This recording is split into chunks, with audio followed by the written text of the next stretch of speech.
بسم الله الرحمن الرحیم. فردا روز جمعه عید سعید فطر است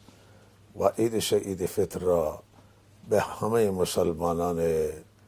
جهان و مخصوصا ملت شریف ایران و بالاخص به برادران و خواهران اهل سنت تبریک و تهنیت عرض می کنم. ماه مبارک رمضان یکی از رحمتهای بزرگ الله تعالی است و همچنان عید سعید فطر از رحمتهای پروردگار و فضل الهی است. یک اتفاقی که در این سال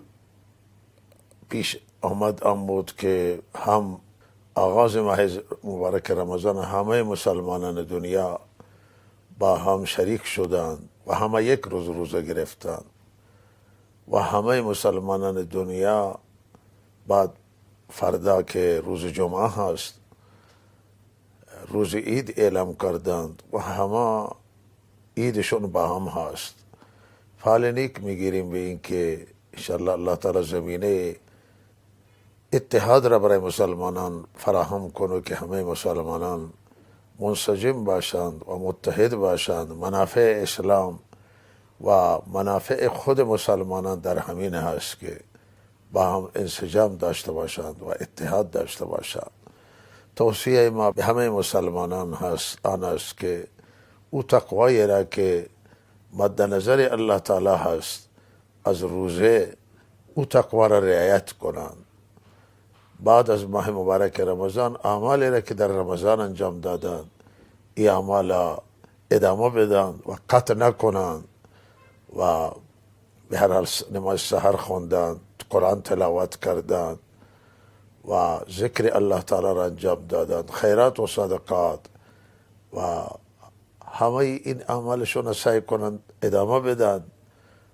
و پرهیزگاری را هم مراعات کنند که چیزی که از حاصل روزه هست پرهیزگاریه و از گناه پرهیز بکنند، از نافرمانی الله تعالی پرهیز بکنند، نمازها را به پایبندی بخونند با جماعت و بعد از ماه مبارک رمضان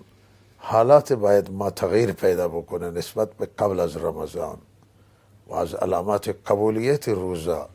و از علامات تاثیر روزه در زندگی ما اینه که ما احساس کنیم بعد از رمضان تغییر خوردیم و متغیر شدیم و اصلاح و تغییر اینا دو مقوله هستند که همیشه باید انسان مسلمان مخصوصا و تا بشر در فکر آن باشه که در خود تغییر ایجاد بکنه و زندگیش را بهتر بگردانه و ضعف‌های خود را و کوتاهی‌های خودش را برطرف بگرداند. به امید این که الله تعالی مسلمین بیداری عنایت کنه، بیداری اسلامی، بیداری اجتماعی، مسلمانان به وظیفهشون به مسئولیتشون عمل بکنند و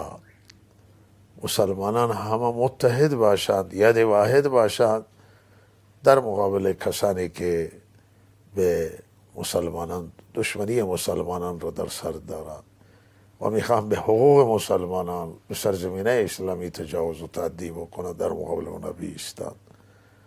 الله تعالی به همه توفیق عنایت فرماید و صلی الله علی سیدنا محمد و آله و صحبه اجمعین.